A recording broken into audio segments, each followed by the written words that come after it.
Hello, in front of me I've got Icar Pro 2S. In this video I'll show you how to check car statistics.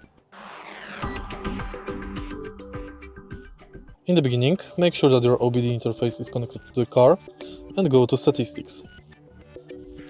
You can use Car Scanner app or any other OBD scanner. I'm using Car Scanner because it has most functions available for free.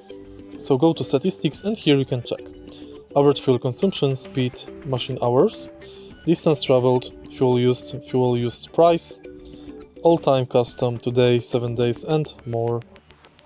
You can also change units, price, etc.